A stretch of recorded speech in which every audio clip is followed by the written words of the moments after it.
Hey everyone, welcome back to my YouTube channel. In this video, we are going to discuss about certain practice problems related to a for loop. In our last video, we discussed what is a loop, what are the different types of loops, and what is for loop, and how to loop through a different iterable objects. Now it's a time to practice certain questions related to a for loop. Let's begin. My first question is, we have to write a program to find sum of first 10 numbers. So basically what I'll do, we need to find sum, right? Let me initialize initial sum is equal to 0. And then I'll start with for loop. For xn, I want to generate our first 10 numbers, so I'll use 1 to 11. Then I'll just define an expression, sum is equal to previous sum plus x. And finally, I have to print the sum variable. If I run this, it is giving me sum of first 10 numbers is 55. I'm pretty much sure you have not understood anything. Let me explain the syntax with an example. So we all know, like, usually being a human, like, how do we find sum of numbers? We start with first number, and then we add it with a 2. We will get a 3. Then we take that number, we add it with the next number, which is 3. We get a 6. We take that sum and we add it with the next number 4. We get a 10. So, like that, we repeat the process, right? Can you see in every step what is happening? We are taking previous sum and we are adding it with a current value. Same expression I have used here. In order to find a sum, we are just taking a previous sum and we are adding it with a current value. Now, the question is like, why initial sum is equal to 0? Because from second step onwards, every time we are taking a previous sum. But for the first time, we don't have anything to add with it, right? So we take it like a 0 because 0 plus anything is always a 0. Understand the syntax, I'll explain you step by step. First step is it will start with x value which is 1. Okay, x is equal to 1. Now next approach is when x is equal to 1, it will start calculating a sum. Sum is going to be previous sum. Initially we have defined a 0 plus your x value which is a 1. Okay, done with the first iteration. Great. Second iteration is going to be, I'll take sum, initial sum is going to be, previous sum is what? It's 1. So understand first iteration x was 1, now it should be x equals 2, right? Yeah, initial sum was 1, that is previous sum was 1 and current value is at 2. So you're gonna get 3. So for the next iteration, x is going to be 3 and sum is equal to, so previous sum is a 3 plus the current value is a 3, which is going to be 6. Again, for the next iteration, x is equal to 4 and sum is going to be, previous sum is 6. 6 plus 4 is going to be 10. So similarly, it will move to the next iteration, x is equal to 5. Previous sum is going to be 10. 10 plus 5 is 15. Then next iteration, so x is going to be 6 and previous sum was 15. 15 plus current value is 6. 15 plus 6 is going to be 21. Next iteration, it will take x is equal to 7 and it will try to find a sum. Previous sum is 21 plus 7, which is going to be 28. Next iteration is going to be x is equal to 8 and underscore sum is equal to, so previous sum is 28, 28 plus 8 is going to be 36. Then one more iteration, x is equal to 9 and sum is going to be, previous sum is 36 plus current values are 9, 39 plus 6 is basically 45. And final iteration, x is equal to 10 and your sum is going to be, previous sum is 45 plus the current value is at 10. 45 plus 10 is going to be 55. That is what your function is returning. See, this is how the backend logic is going to work. So every time we are taking a previous sum value and we are just adding it with a current value, right? So this is how you find sum of first 10 numbers. I hope it's clear. If you want to see what is the sum for every iteration, you can print sum without, sorry, you can print with indentation so that it gives you what is sum for every iteration. But if you want the final sum, then you can just remove the indentation so that after computing all the sum for all the iteration, it's going to print sum for you. This is how you find sum of first 10 numbers. I hope it's clear. Great. So next question is, find sum of this expression. Very simple. Again, you have to find sum itself. I'll just define, initial sum is equal to 0. And then I'll just use a for loop for xn. You can see I want the values from 1 to 5. Denominator 1 square, 2 square, 3 square, 4 square, 5 square, right? So that means I want 1 to 5 values. So I'm using a range of 1 to 6. Then I'll just define sum is equal to, so previous sum plus, instead of adding x, I need to add 1 divided by x to the power 2, because in a denominator you can see we are x is squaring, right? 1 square, 2 square, 3 square, 4 square, 5 square. So I'm just using 1 divided by x to the power of 2. And if you want to see the overall sum for after completing all the iteration, then just you can print it without indentation. So it's going to give you what is the sum of this particular expression, see, which is 1.46, so on. I hope it's clear. And backend logic, exactly same way it will work. First, it will take 1, it will calculate previous sum plus 1 by 1 square, then 1 by 2 square, previous sum with 1 by 3 square, previous sum with 1 by 4 square, previous sum with 1 by 5 square. So total, you will get a final sum. I hope it's clear. Great. Next one is like write a program to find words which has a even length. So I'll just make use of a for loop, okay, for x instance. So we are looping through a list, and every time it's going to take one word, right?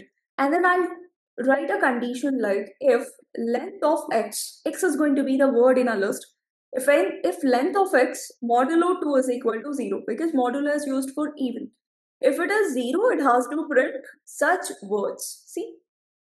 Python, Java, Pandas are the words which has an even length. You can see in a Python 6 characters, Java 4 characters, Pandas 6 characters. In SQL 3 characters, R 1 character, NumPy 5 characters, so it is not printing. Hope it's clear. Every time it will take an element, it will check the condition. If condition is satisfying, it will print it. If condition fails, it will not print. Great. Next one. Write a program to find sum of digits like 1, 2, 3, 4. So basically, I have a digit, okay? So my digit is 1, 2, 3, 4. So you have to find sum of each digit in this, like 1 plus 2 plus 3 plus 4. So basically, what I'll do, we cannot loop through a number. So for that, first thing, we'll just try to convert this digit into a string. Okay, how do you convert any object into a string? We just use a string function. And then I'm just passing my digit. Okay, since I'm converting this digit into a string, now I can loop through a string digit, right? So I'll just use for x in string digit. So what I need to do, I need to find a sum, right? Again, so since we need to find a sum, I'll give initial sum is equal to 0. And then I'll just say like sum is equal to, so it should be initial sum plus, we have to give an x, right? So x is basically the string now, because we converted that number into a string, and every time it is taking number but in a string format. So how do you convert string back to an integer? We just use integer of an x. Okay, finally try to print sum. It has to give us 1 plus 2 plus 3 plus 4 is 10. That's it. Simple, okay. You have 1, 2, 3, 4. This will get converted into 1, 2, 3, 4. Then what happens, for every iteration, it will take it like this string.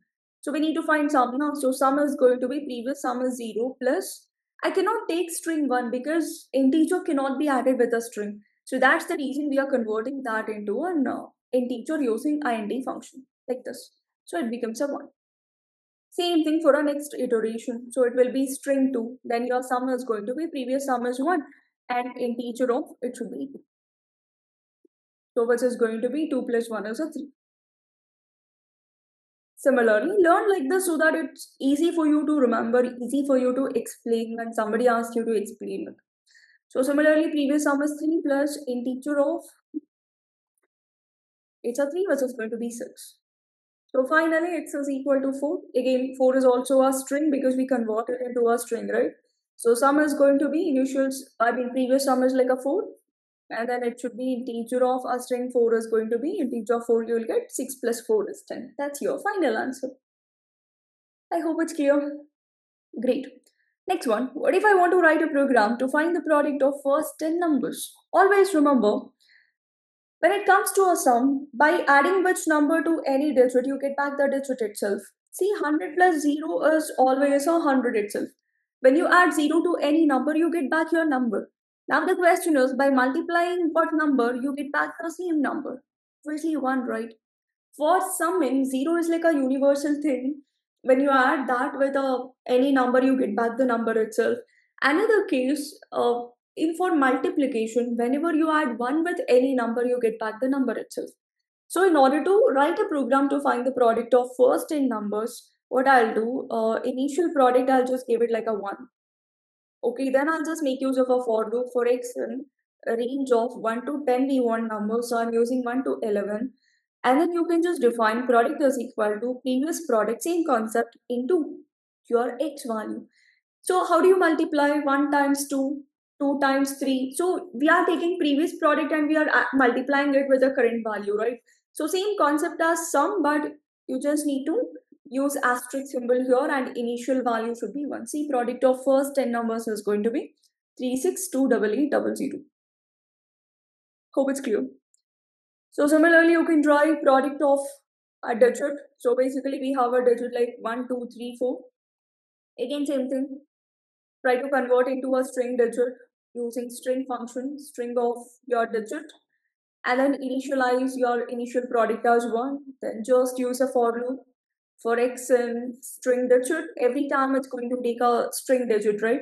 So what you have to do, product is equal to, it's going to be previous product times, not just an x, it should be integer of an x because x is a string here.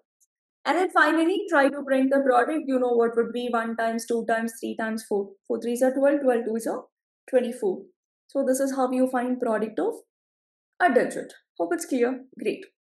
Next one, write a program to find factorial of a given number. So let's say I don't know which number, so I'll just use input function number is equal to integer of an input. Sorry. Yeah, number equals integer of an input, and then I'll start writing condition like if number is equal to 0 or if number is equal to 1, you know the factorial is going to be 1. Factorial of that number is 1. You know 0 factorial is 1, 1 factorial is also 1.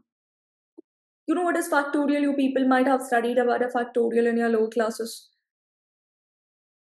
So 5 factorial in the sense it is 5 times, 4 times, 3 times, 2 times 1. Multiply everything, that's going to be a 5 factorial. But how do you find that using a Python? So I'm just initializing if number is 0 or if number is 1, the factorial of number is going to be 1. Else what? So I'll just define initial factor is equal to 1 because it's related to multiplication. Then I'll just use a for loop for x in range of, I just want to generate numbers still, like if I want a 5 factorial, I'm going to generate values till 5. I'm giving it like number plus 1 because 1 to 5, 5 will not include, but I have to include a 5. So I'm just giving number plus 1, 1 extra than what we are expecting so that, end value will be included. Then just give factors equal to previous factorial into x value. That's it. So finally, try to print the factorial. Let's say print. You can just customize it like using format factorial of a number is. So fine. Then, so let me just give a 0. It's going to give me 0 factorial is 1. If I give 1, factorial of 1 is also 1. If I give factorial of a 2, which is 2, 2 into 1 is 2. Factorial of 3 means 3 times 2 times 1, which is a 6. Factorial of a 4 means 4 times 3 times 2 times 1. 4 3s are 12, 12 2s are 24. Right? So similarly, if I want the factorial of a 5, just give a 5. 5 times 4 times 3 times 2 times 1, which is going to be 120. This is how you find factorial of a given number. First, we are writing logic for factorial of 0 and a 1.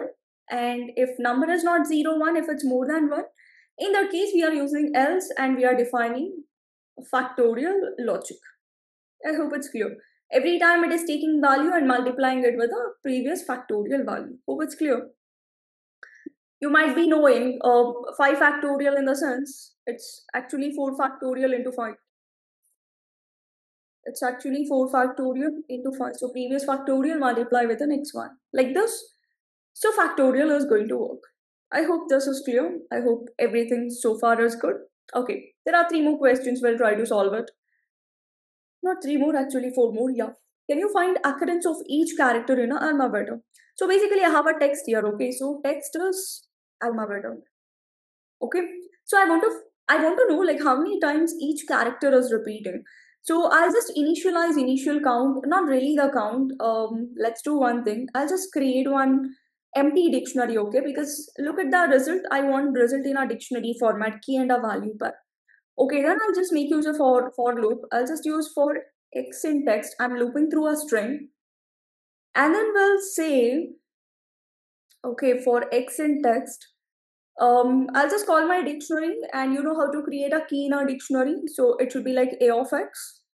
It should be a of x is equal to. So value is going to be what? For value, I have to call my text dot, I'll use a count function, and I'll pass an x. So what it will do? So it is taking alma beta dot count of every time it is giving one, it is taking one character. Now, so it will try to find how many times that particular character is repeating. What is the count of each character? Then it is getting assigned to a key. Key is going to be your character. Okay, so finally, just check. I'll show you like how it's going to work. See, if I say print A, you are getting how many times each character is repeating. You know actually how it works. Simple. First character that it's going to take is x is equal to A. And you know, then it's going to be like a of. So here your key is going to be A, which is equal to, you'll call your text, which is alma beta, dot count of, yeah, looking for what is the count of A.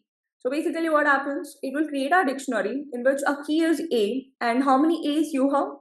Capital A is only one. Okay, done. This is the first iteration. Similarly, second character it will take, which is L. Okay, then again same thing. A of L is going to be the key, which is equal to. It will call text dot count of, find like how many L's you have. So how many L we have? Just one. So it's going to be already we have one key and a value, which is A colon 1 comma. Now another key is getting added, corresponding values are 1. Same thing works for M, A. E is repeated twice, so 2 times. T is repeated 2 times, so it's a count as 2. So this is how the logic is going to work behind this. Hope you understood. It's all about, you know, every time we are looping, we are creating key with our character name, and value is going to be count of that particular character. But if you want to count irrespective of your, case, uppercase or a lowercase, then you just need to convert your text into one of the case, and then you have to try it. Okay, great. So next important question is find the count of even numbers. So you have to find the count of even numbers. How do you find the count of even numbers? Counting in a sense like kind of summing, right? So let's initialize initial 0 is equal to 1. I mean like initial count is equal to 1. And then I'll just make use of a for loop for x in A. I'll just say if x modulo 2 is equal to 0, if it's an even number, the count has to increase. I'll just use assignment operator like, count plus a equals 1. And finally, it has to print me count. See like how many evens are there? 2, 4, 6, 8. So total we have a 4 even numbers. It will take an element from a list. It will check the condition if it's an even number. It will increment the count by 1. Like that, whenever it sees an even number, the count is going to increment. So finally, it's going to print 4 so that, we understood that there are 4 even numbers. Hope it's clear. Great. Next important one is like write a program to find count of upper characters, lower characters, and also empty spaces. Very simple. I'll just define count for upper, which is equal to 0. Similarly, you can define count for lowercase, which is going to be 0. We are defining initial count, okay? And then count for empty space, which is equal to 0. Then what I'll do, I'll just use a for loop. So I'll just say like for x in text, your text is data science is easy at the rate, right? Yeah.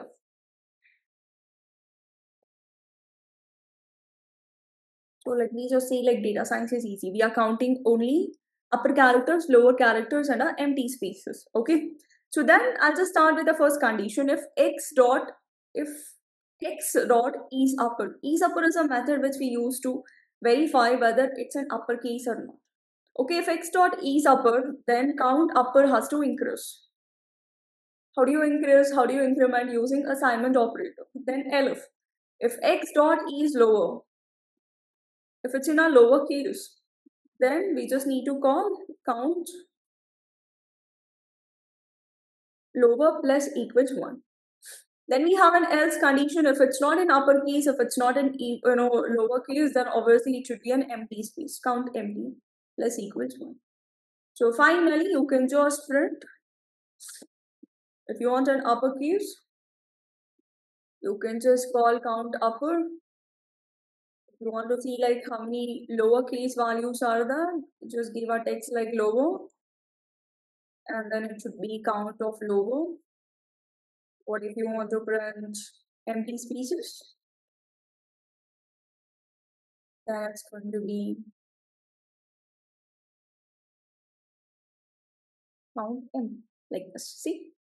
So there are three upper cases D, S, and E, and then lower cases are like 14, and you could see three spaces 1, 2, and 3. See, simple if else logic we used, and also we used a count. Whenever condition satisfies, we are just incrementing. When condition fails, it does nothing. It just move to the next condition, and it will check out. Okay. So similarly, you can also try for count of alphabets, digits, and also the special characters. Again, same thing. So let's say I just want to find count of alphabets. So I'll initialize count of alpha as 0. I'll initialize count of digits equal to 0. And also count of special characters is equal to 0. Then let's loop through our text, which is almabetter@123. So I'll say for x in text, I'll just use a condition like if x dot is alpha. Okay, if it's an alphabet, so what will happen? So we just take count alpha plus equals 1. So similarly, elif x dot is digit. So it will ensure like is it a digit? If it's a digit, what will happen? So count digit plus equals 1. Else what happens? So it's going to be, it will try to count the special characters, count special plus equals 1. So finally, you can just check out how many alphabets are there. So I just want to see the alphabets. So I'll just call it like a count alpha. Similarly, I just want to check digits, like how many numbers are there. In that case, you can just use like count digit or count numbers. And then it should be print special characters. I just want to know like how many special characters we have. So I'm just using count underscore special. Sorry, yeah. See, so there are almost like 10 alphabets. We have 3 digits, which is 1, 2, 3, and there is only one special character, which is at the rate. So this is how for loop can be used in order to repeat a task, looping through object, and we are repeating a task for every element of an object. Hope it's clear. Thank you. Happy learning. Don't forget to subscribe to my channel.